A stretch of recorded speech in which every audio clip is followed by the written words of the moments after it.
It's important to know how organic compounds look like in the most accurate way.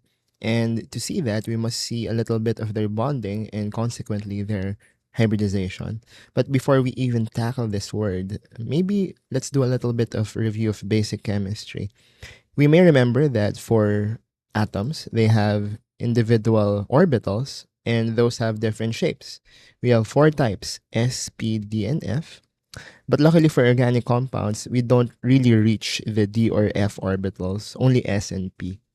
The S orbital has more of a spherical shape, whereas the P orbital is said to have a dumbbell. I don't really think it looks like, because like a dumbbell is different, right? But they say it looks like a dumbbell. Anyway, these are just representations. And depending on how, let's say, two orbitals overlap, you might have different results. We have two ways to overlap them, namely the sigma, this is the symbol for that, and pi. This may be familiar to many of us. So it says here that first, for the sigma, it's because of a head-on overlap. So for example, if I have an s orbital of one atom, and this is an s orbital of another, imagine that these two try to collide or to, merge with each other, then it would look like this, right? And then this would be the sigma bond. This is also possible for p orbitals using these, so-called heads, these ends. So if I imagine one p orbital and then this one is going to hit the head part of another p orbital like so, then we will totally get something that looks like this. And this is the sigma bond. And it is said that when you do have these kinds of head-on overlaps like this, it's strong, and though not indestructible, it's totally something that can be broken apart. It's hard to do it, especially when you compare it to the pi orbitals, or I mean pi bonds. So how does it look like anyway? So if we imagine this being the head of the p orbital, we can imagine this lengthy part as the side. So if it says here sideways, then imagine we place them vertically. And then if you imagine that they overlap, like so, then there you have it. This is, not really a big merging, but that's still a bond, a pi bond or a pi overlap. Now, compared to this strong sigma overlap, this one is not as strong. That's why it's said to be weaker. And when it comes down to other topics in the future where we need to choose between a sigma and a pi bond, we're going to sacrifice the pi bond first since it's the weaker one. Now, how do you identify which is which? Well, in terms of the orbitals, the sigma bond is usually from s orbitals, and the pi bond is from pure or unhybridized p orbitals. By the way, this is just a coincidence. S doesn't really mean sigma, or p doesn't really mean pi. It just is coincidental. But if we go to the electron configuration of carbon, focusing on the valence side, we may remember that we have the second energy level bearing one s orbital and three p orbitals. We're just putting x, y, and z to differentiate them. There's no deep meaning behind that. And originally, if it was in the ground state, I kind of skipped that part. This electron is here following the Hund's rule, but assuming that it's excited by certain amounts of energy, that electron there will be moving now here. So what does this mean for us? Since we just said earlier that S is for sigma, this means color-coded in blue, we can have one sigma and then 3p that are unhybridized or pure, then that means that a carbon can have one sigma and three pi bonds, which we will shortly see that this is not normally the case. Like if we try to draw it, this would be the s orbital and these three would be the p orbitals, but let's see what will happen later. For now, I also want us to relate this idea to organic compounds. So let's say I have an alkane, alkene, alkyne, or a single, double, or triple bond. Which of those are sigma and which of those are pi? So the good thing here is that the sigma bond is the first bond form. Or if it's, for example, the only bond, like a single bond, then automatically assume that that is sigma. So let me write here 1 sigma. And that's why some people also remember it this way. The letter S really stands out. A single bond is a sigma bond. Okay. And then the moment that you have other bonds, anything after that, the second bond, the third bond, you can really go until third only. But, if I'm going to color code, this would be sigma, this would be sigma. It's always just one sigma every single time. But everything else, the second and onward, would be pi. So for a double bond, that would be one pi bond. And then for a triple bond, that would be two of them. Of course, there is no pi bond in a single bond. And so this one is how you can quickly identify sigma and pi. Now, for people who only need to know this, you can actually stop watching the video already. But for now, let me provide the theoretical idea why we even have hybridizations in the first place. Well, if you try to follow this format of 1 sigma and 3 pi, they say that we will be getting shapes we don't see in real life. So, for example, you would expect that if I have 4 single bonds, it would have some kind of a diamond or a square like shape. But when you inspect it later, it's not actually like that. And so, since there is a dilemma here, right? The dilemma is that organic compounds don't behave the same way as we study carbon back then in high school. So we need to kind of match this. Like for example, you can only have 0, 1, or 2 pi bonds. But this is clearly telling us 3 pi bonds. So that's a mismatch. And the only way we could merge them together and make them consistent is by imagining we are hybridizing or combining or merging or blending. I don't know what else you can use as a synonym, but you can hybridize these orbitals in different ways. So for you to see the gist, let's go straight to the examples or the hybridization types. Imagine that you have one s orbital and then you blended it with all of these three. All of them four churned out into similarly four orbitals as well. But since it's now a mix of 1s and 3p, you now call those orbitals sp3. So meaning every single of these four have blended together. So you can now call each of these as sp3. Now I kind of realize I should have color coded it, right? Like imagine if this was blue and this was red. If we truly kind of blended it, then it kind of would now look like purple, right? But that's how it would now look like. But anyway, going back to the color code, okay, we follow that blue is sigma. So that means that if I have 4 hybridized orbitals, that will be 4 sigma. And you know what follows that? A carbon with 4 single bonds. Because all of those would be sigma, sigma, sigma, sigma. Or in other words, if you have an alkane like this, I can say that that carbon in an alkane is an sp3 carbon. But note that we are not doing this just to know the sigma and pi bonds. We also want to know the geometry of things. So I did say earlier that instead of a flat diamond shape or a square shape, it would look like this. But how do they call it? And first of all, what's going on with these lines? Now, if you're watching my videos chronologically in this new playlist, you haven't seen this yet. But now we see that these wedged lines or thick lines mean that they are facing us. And then these broken lines mean that those are facing away from us. And this one is said to be a tetrahedral shape since it has, if you trace the outline of this, it's something like a pyramid, if you can imagine. And the bond angles of that are 109.5 degrees. Now, what does this mean?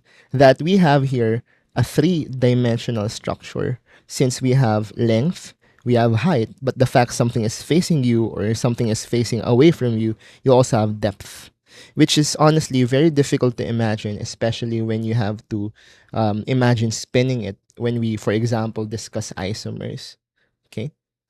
And that would be the case for sp3. But now, what if I have a double bond? That now does not follow this arrangement.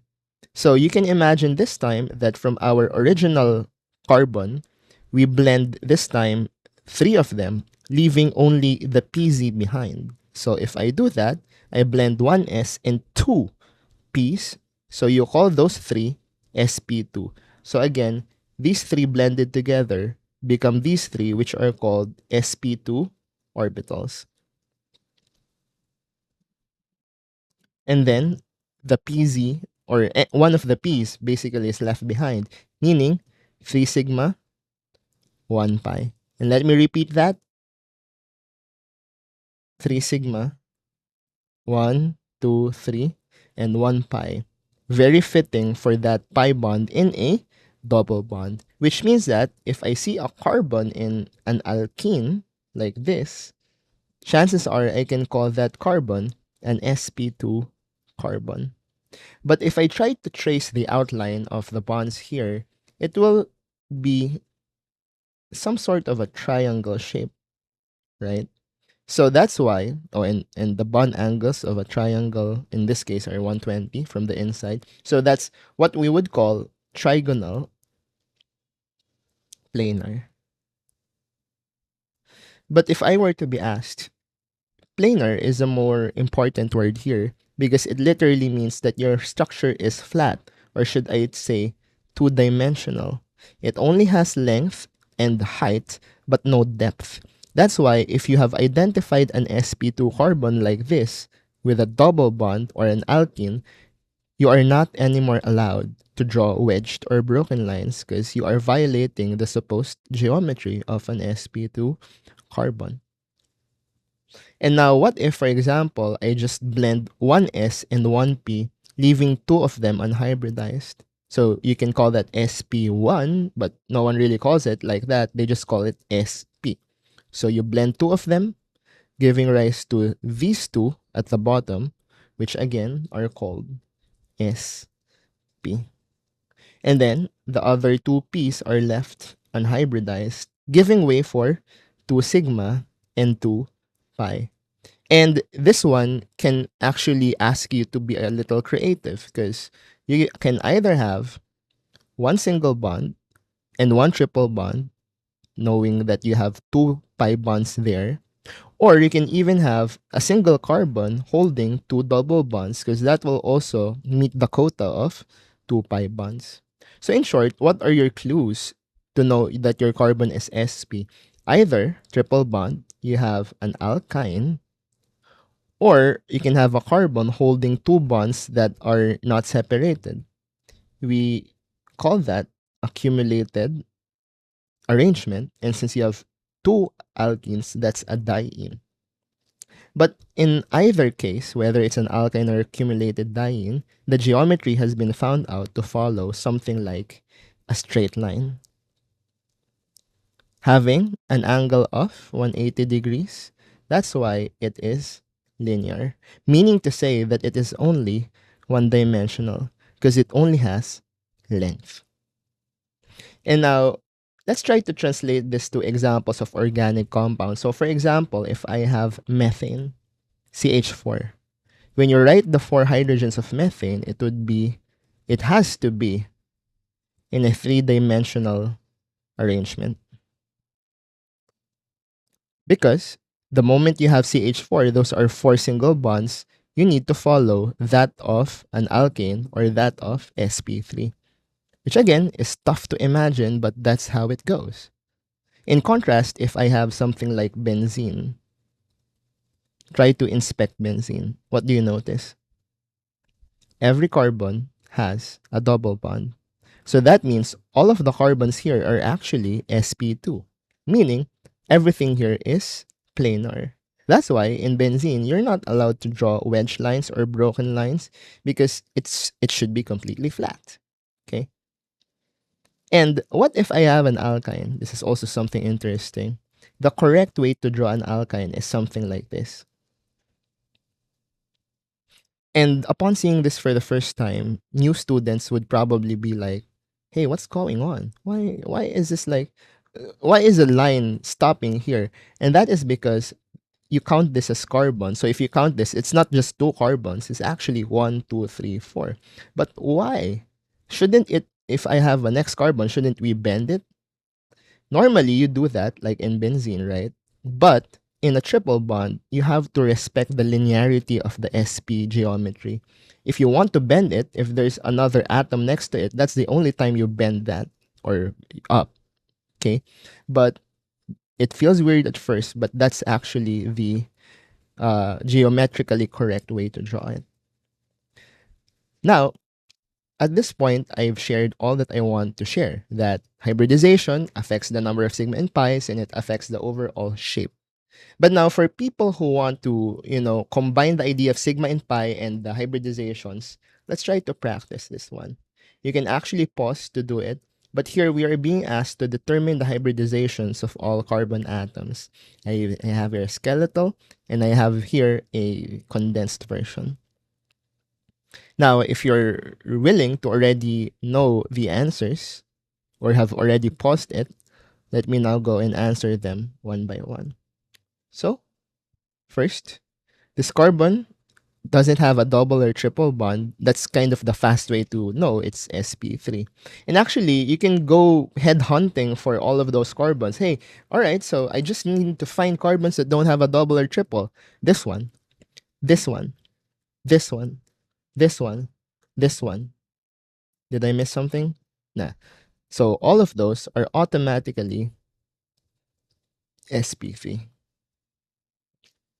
And then next, headhunt for those with a double bond, just one.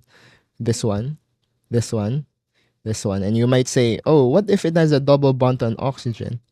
It doesn't matter what the atom is. If it's oxygen, if it's nitrogen, if it's sulfur, as long as it's double bonded, that is still sp2. S double bond, double bond. So these are all sp2. And then, of course, those with a triple bond. So this is the only thing I see here. So these two are sp. Now, you don't really need to do the same thing that I did, that I searched for all sp3 first, then sp2. You can do it sequentially if you want, or in order. So, for example, this time it's condensed though. I highly suggest, if you're the type of person who needs to expand things like this, do so. Because, for example, this CO might be confusing, but if I have C and then O next to it and there's no hydrogen in the middle, that's automatically a carbonyl group, which means it actually has a double bond. You need to be aware of that. Or for example, here at the end, I have here CN, which if you expand is C triple bond N. So if you're not aware of that, there's a triple bond hiding here. Okay? But anyway, let's go in the order left to right. This carbon has no double or triple, so this is sp3. This one also. I kind of realized I should have an extra H here, my bad. But anyway, it still has no double or triple bond, so it's sp3. I just said earlier that this carbon has a double bond O. It's hidden here, so that's sp2 for a double bond. Speaking of double bond, here's another double bond, sp2. But what about this carbon? Be careful, because even though you might see there's a double bond for this, there's another one that's already accumulated diene. So that is sp. But when you now go back to this carbon just has one double bond, so you go back to being sp2. And then triple bond, we also know that that's sp. The CH2 has no double or triple, so that's sp3. And then again, this is a triple bond hiding there, so that is sp. And that would be it for this recording.